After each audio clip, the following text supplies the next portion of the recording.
Oh. Good afternoon, YouTube. My name is Jacob. 870 Louis is my YouTube username, and behind me you'll see my 1976 Camaro, or what's supposed to be a 1976 Camaro. What's left of a 1976 Camaro. The last time this car graced the internet was probably in 2020 when I first got it. I was going to document the whole everything, and obviously that didn't happen. But I have a good friend, Jack, who has been doing YouTube videos. We go to a lot of car shows. I'm vice president of a club in Magnolia, Arkansas. It's called Southwest Whips, Whips with a Z. And he is the president, I'm the vice president. We go to a lot of car shows, and he vlogs it. So this is how I became the vice president. Obviously, it doesn't run, but our goal is to get it there and get it to shows. So I'm going to call this episode 1 of my Camaro build. It's raining, if you hear any thunder. I'm going to try and catch you guys up a little bit. This is almost just like a story time. So, here we go. So, I'm 16. And I'm a big fan of dirt track. All I want to do is get into the dirt track and race. And so, constantly I'm looking up dirt track cars on Facebook Marketplace. And I'm trying to find these older cars, Monte Carlos and like Camaros and Firebirds, trying to get into dirt track racing for cheap. And this popped up. I just got my first job. I had like $400 saved up exactly, and this popped up for sale about an hour and a half away. And what happened was somebody had owed another guy money, and he didn't have the money to pay him, so he gave him that Camaro. It had a title with nothing else. It was a shell, no engine, no transmission, and no interior. I mean, the glass is cracked, it's rusted, terrible. But $400 is, I mean, a title for one of these 50-year-old cars is worth $400. So obviously, me and my dad, I convinced him. So we went up and got it, and the next day, and at this time, we didn't have a shop. I know you see me right now, I'm sitting in a shop. We didn't have one. We started on this car under a shed. Like, not even like a good shed either, like a rinky-dink shed where we started. And I was really excited. I tore it had an interior, it was terrible. I tore the interior out, stripped everything, sanded the entire car, primed it. And mind you, I don't know anything about these cars. I thought we were going to be done in a year. I thought it was going to cost like $5K. We were going to be out of here. I'm 16. I'm less than 16. I'm like 15 at this point. And I'm going on 19 now. So that's about right, 15. And so then we get this nice shop built. My dad's always wanted a shop, so it gave him an excuse to build a shop. Moved the Camaro in here and started working on it. And that's not where it lies. I'm going to catch you guys up, but that's how we got to this stage. I've been in and out of jobs for like the past 3 years with school. It's not like I'm getting fired. I'm just moving job to job. Prices doubled. We got this car in July of 2020. By December, prices for everything have doubled. So this is not cheap. It takes a lot of time, especially someone like me. I don't know a lot about cars. My dad does. And so he kind of has to be here to guide me along. And so it's hard to find time we're both available. But I'm going to try and catch you guys up to where we're at right now. So here we go. So I live in Magnolia, and there's a town called Texarkana that's about an hour away. And a guy had a 1982 El Camino engine and transmission for sale that both ran when it was parked and had some tens of thousands of miles on it. And that's where we get this. This is our engine. It's a 350. It's a T8 350 behind it. We stripped it down completely. I mean, I didn't take any pictures of nothing, so y'all just have to use your imaginations. Stripped it down completely.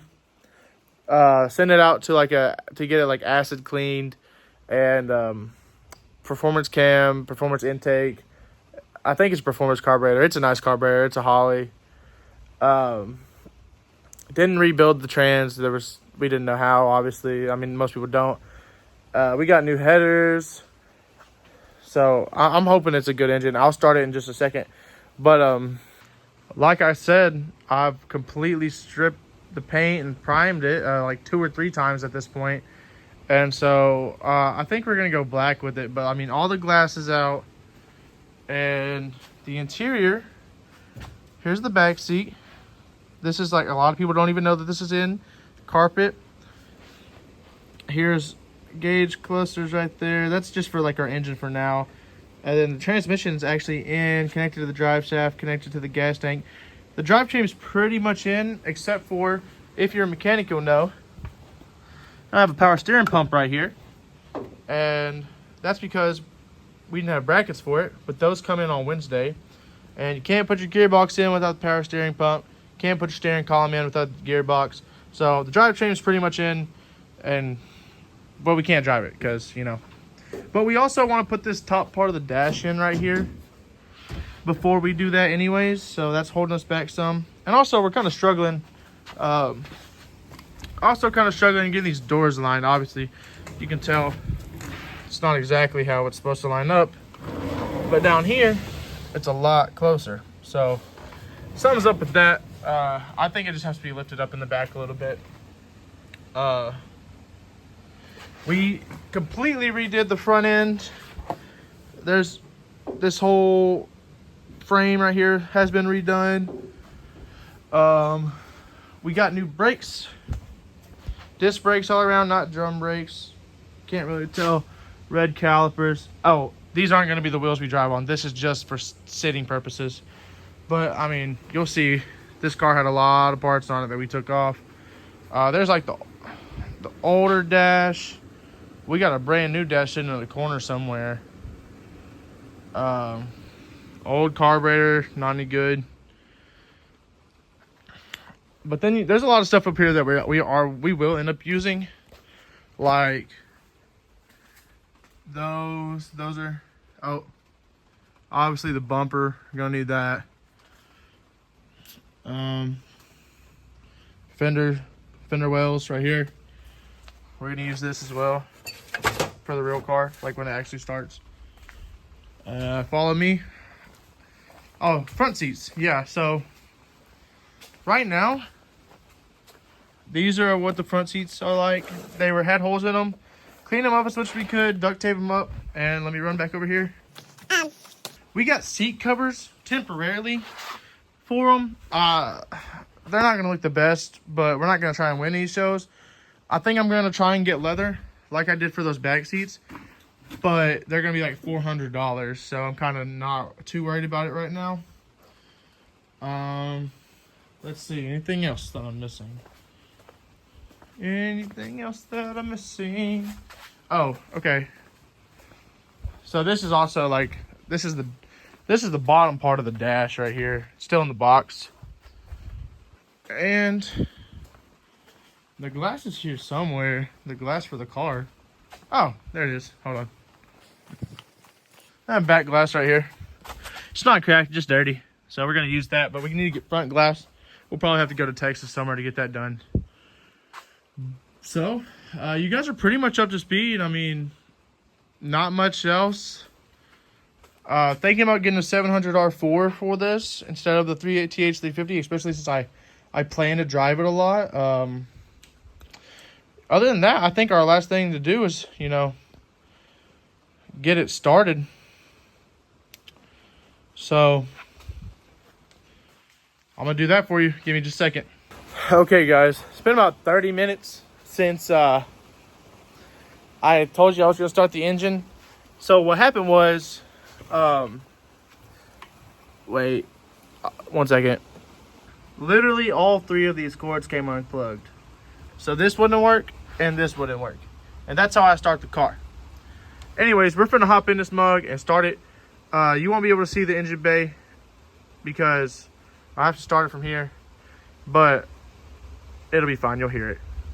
Alright y'all, so I don't have a key to like turn the car on. So I started with a power button and a switch, like a little button you. So, but I have to press the throttle, so I'm going to be in the car. You'll see the engine bay. I'll pick you guys up after I start it, but here we go.